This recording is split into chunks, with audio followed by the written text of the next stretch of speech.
ایک ایسا سبق آموز واقعہ کہ ایمان تازہ ہو جائے گا۔ عبداللہ طاہر جب خراسان کے گورنر تھے اور نیشا پور اس کا دارالحکومت تھا تو ایک لوہار شہر برات سے نیشا پور گیا اور چند دنوں تک وہاں کاروبار کیا۔ پھر اپنے اہل و عیال سے ملاقات کے لیے وطن لوٹنے کا ارادہ کیا اور رات کے پچھلے پہر سفر کرنا شروع کر دیا۔ انہی دنوں عبداللہ طاہر نے سپاہیوں کو حکم دے رکھا تھا کہ وہ شہر کے راستوں کو محفوظ بنائیں تاکہ کسی مسافر کو کوئی خطرہ لاحق نہ ہو۔ اتفاق ایسا ہوا کہ سپاہیوں نے اسی رات چند چوروں کو گرفتار کیا اور امیر خراسان یعنی عبداللہ طاہر کو اس کی خبر بھی پہنچا دی۔ لیکن اچانک ان میں سے ایک چور بھاگ گیا۔ اب یہ گھبرائے، اگر امیر کو معلوم ہو گیا کہ ایک چور بھاگ گیا ہے تو وہ ہمیں سزا دے گا۔ اتنے میں انہیں سفر کرتا ہوا یہ لوہار نظر آیا۔ انہوں نے اپنی جان بچانے کی خاطر اس بے گناہ شخص کو فوراً گرفتار کر لیا اور باقی چوروں کے ساتھ اسے بھی امیر کے سامنے پیش کر دیا۔ امیر خراسان نے سمجھا کہ یہ سب چوری کرتے ہوئے پکڑے گئے ہیں، اس لیے مزید کسی تفتیش و تحقیق کے بغیر سب کو قید کرنے کا حکم دے دیا۔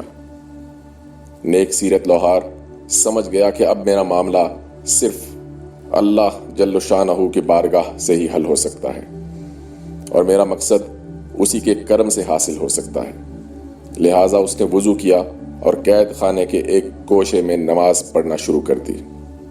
ہر 2 رکعت کی بعد سر سجدے میں رکھ کر اللہ تعالیٰ کی بارگاہ میں رقت انگیز دعائیں اور دل سوز مناجات شروع کر دیتا اور کہتا، اے میرے مالک، تو اچھی طرح جانتا ہے میں بے قصور ہوں۔ جب رات ہوئی تو عبداللہ طاہر نے خواب دیکھا کہ 4 بہادر اور طاقتور لوگ آئے اور سختی سے اس کے تخت کے چاروں پایوں کو پکڑ کر اٹھایا اور الٹنے لگے۔ اتنے میں اس کی نیند ٹوٹ گئی۔ اس نے فوراً لا حول ولا قوت الا باللہ پڑھا، پھر وضو کیا اور اس احکم الحاکمین کی بارگاہ میں 2 رکعت نماز ادا کی جس کی طرف ہر شاہ و گدا اپنی اپنی پریشانیوں کے وقت رجوع کرتے ہیں۔ اس کے بعد دوبارہ سویا تو پھر وہی خواب دیکھا۔ اس طرح 4 مرتبہ ہوا۔ ہر بار وہ یہی دیکھتا تھا کہ چاروں نوجوان اس کے تخت کے پایوں کو پکڑ کر اٹھاتے ہیں اور الٹنا چاہتے ہیں۔ امیر خراسان عبداللہ طاہر اس واقعے سے گھبرا گئے اور انہیں یقین ہو گیا کہ ضرور اس میں کسی مظلوم کی آہ کا اثر ہے۔ امیر خراسان نے رات ہی میں جیلر کو بلوایا اور اس سے پوچھا کہ بتاؤ، تمہارے علم میں کوئی مظلوم شخص جیل میں بند تو نہیں کر دیا گیا؟ جیلر نے عرض کیا، عالی جاں، میں یہ تو نہیں جانتا کہ مظلوم کون ہے، لیکن اتنی بات ضرور ہے کہ میں ایک شخص کو دیکھ رہا ہوں جو جیل میں نماز پڑھتا ہے اور رقت انگیز و دل سوز دعائیں کرتا ہے۔ امیر نے حکم دیا اسے فوراً حاضر کیا جائے۔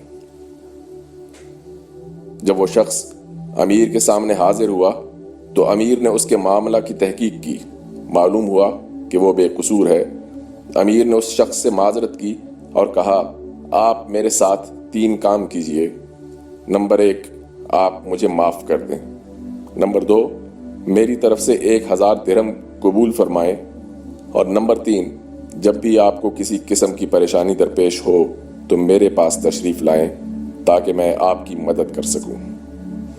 نیک سیرت لوہار نے کہا، آپ نے جو یہ فرمایا ہے کہ میں آپ کو معاف کر دوں تو میں نے آپ کو معاف کر دیا، اور آپ نے جو یہ فرمایا کہ 1000 درہم قبول کر لوں تو وہ بھی میں نے قبول کیا، لیکن آپ نے جو یہ کہا کہ جب مجھے کوئی مشکل درپیش ہو تو میں آپ کے پاس آؤں، یہ مجھ سے نہیں ہو سکتا۔ امیر نے پوچھا، یہ کیوں نہیں ہو سکتا؟ تو اس شخص نے جواب دیا کہ وہ خالق و مالک جل جلالہ جو مجھ جیسے فقیر کے لیے آپ جیسے بادشاہ کا تخت ایک رات میں 4 مرتبہ اوندا کر سکتا ہے تو اس کو چھوڑ دینا اور اپنی ضرورت کسی دوسرے کے پاس لے جانا اصول بندگی کے خلاف ہے۔ میرا وہ کون سا کام ہے جو نماز پڑھنے سے پورا نہیں ہو جاتا کہ میں اسے غیر کے پاس لے کے جاؤں؟